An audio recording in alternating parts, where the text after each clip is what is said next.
사람을 쳐 죽인 자는 반드시 죽일 것이나 만일 사람이 고의적으로 한 것이 아니라 나 하나님이 사람을 그의 손에 넘긴 것이면 내가 그를 위하여 한 곳을 정하리니 그 사람이 그리로 도망할 것이며 사람이 그의 이웃을 고의로 죽였으면 너는 그를 내 제단에서라도 잡아내려 죽일지니라. 자기의 아버지나 어머니를 치는 자는 반드시 죽일지니라.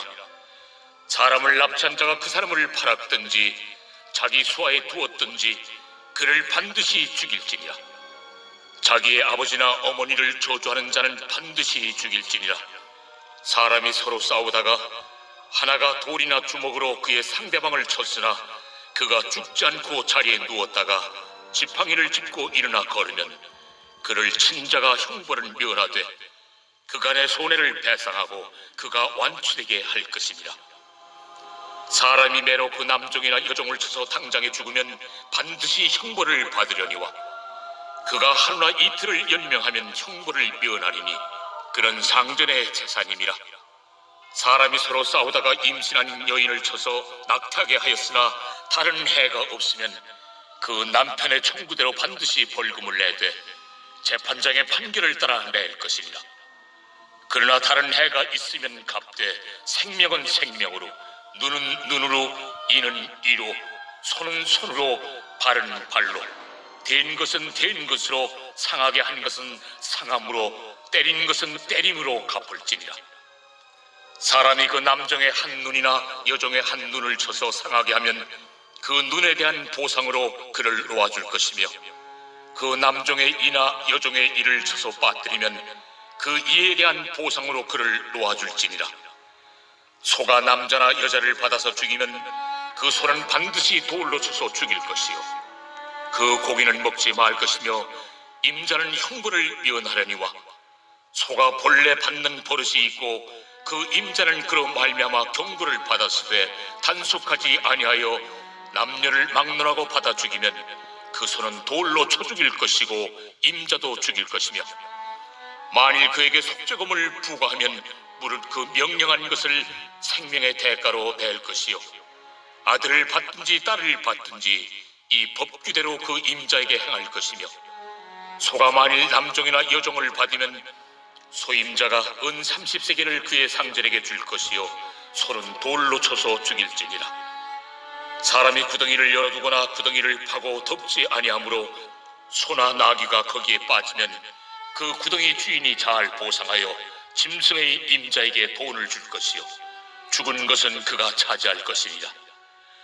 이 사람의 소가 저 사람의 소를 받아 죽이면 살아있는 소를 팔아 그 값을 반으로 나누고 또한 죽은 것도 반으로 나누려니와 그 소가 본래 받는 버릇이 있는 줄을 알고도 그 임자가 단속하지 아니하였으면 그는 소로 소를 갚을 것이요 죽은 것은 그가 차지할지니라.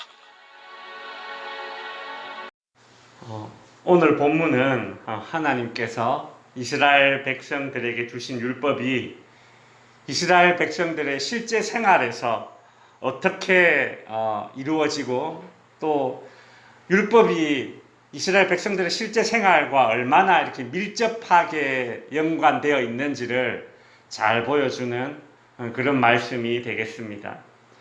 오늘날로 치면 형사법과 민사법 이런 것들이 모두 다 어느 정도 압축되어 있는 그런 율법의 말씀들이죠. 특별히 12절부터 27절까지는 오늘날의 사형죄에 해당되는 죄목들 그리고 폭행과 관련된 보상법을 열거하고 있습니다. 구약시대의 율법으로 죽여야 할 죄, 즉 사형에 해당되는 죄에 어떤 것들이 있었을까요? 계획적으로 사람을 죽인 죄, 부모를 치거나 저주한 죄, 사람을 노예로 팔기 위해서 납치한 죄, 이런 죄들은 사형에 해당되는 징벌을 받아야 했습니다. 그리고 비록 종이라 할지라도 주인이 종을 다치게 했다면 그에 상응하는 배상을 해주어야 합니다. 예를 들어 종에서 노임을 받을 수 있도록, 자유인이 될 수 있도록 그런 행동을 취해야 했죠. 하나님께서 이처럼 사람의 생명을 해치려는 자들을 엄한 법으로 다스리는 이유는 무엇이겠습니까? 종이나 상전이나 모든 사람은 하나님의 형상으로 만들어졌기 때문입니다. 신약시대에 와서 예수님은 형제에게 화를 내고 욕하는 것도 살인죄에 해당된다. 이제 그렇게 말씀하셨지 않습니까? 왜 그런가 하면 그 사람 안에 있는 그 하나님의 형상, 그 존엄성을 예수님께서 강조하신 것이죠. 하여 우리는 다른 사람을 대할 때에 그 사람이 하나님의 형상이다라는 마음을 품어야 됩니다. 참 어떨 때는 꼴보기 싫을 때가 있지 않습니까? 막 사람 속을 뒤집어 놓거나 막 그럴 때는 막 꼴보기 싫어요. 막 욱하는 마음이 생기죠. 그때 이 말씀을 떠올려야 된다는 것입니다. 아, 저 인간도 하나님의 형상으로 지음받았구나. 그런 마음을 품어야지 거기에서 더 나아가서 행동으로 내가 죄를 짓지 않게 되는 것이죠. 그 사람의 인격을 단순히 존중해 준다는 그런 차원을 뛰어넘어서 우리는 신앙의 차원으로 그 사람도 하나님의 형상으로 지음받았다. 이런 마음을 품어야 생명에 대한 소중함을 우리가 알게 되고 진정 그 사람의 인격도 존중해주는 삶을 살게 되는 것입니다. 오늘 본문 28절에서 36절까지는 동해보복법의 여러 사례들을 소개하고 있습니다.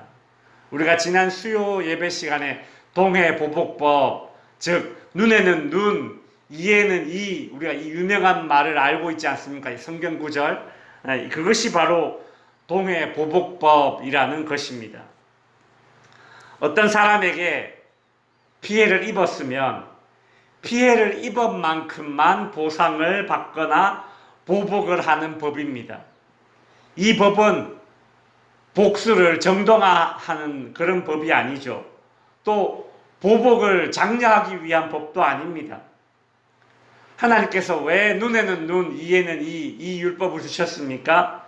인간의 완악함 때문에 이 율법을 주신 것입니다. 왜냐하면 인간은 자신이 피해를 받은 것보다 더 많이 되갚아 주려는 그런 나쁜 심보가 있기 때문에 하나님은 그런 인간의 악한 본성을 제어시키려고 눈에는 눈, 이에는 이, 네가 피해를 받은 만큼만 돌려줘라. 그 동해보복법을 율법으로 주신 것이죠.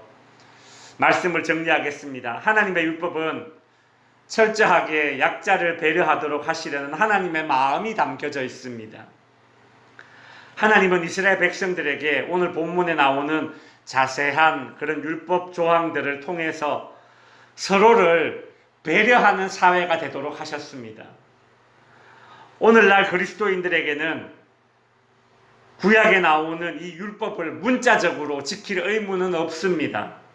그러나 구약의 이 율법 속에 들어있는 약자를 배려하기 원하시는 그 하나님의 마음을 우리가 깨달아서 불신자들보다 더 엄격하게, 더 높은 차원으로 우리는 다른 사람을 세심하게 배려해야 할 그럴 필요성이 있는 것이죠.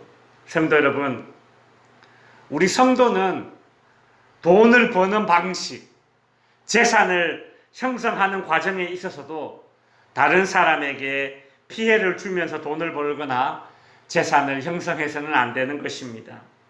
돈을 벌어도 약자에 대한 배려를 행하면서 돈을 버는 것이 바로 우리 성도들의 재산이 되어야 하는 것이죠. 뿐만 아니라 내가 가진 사소한 습관들이, 예를 들어서 말하는 습관이나 혹은 운전하는 습관이나 집에서 기르는 개나 소나 이런 것들이 남에게 피해를 입히지 않도록 우리는 더욱 주의를 기울이면서 살아야 할 것입니다.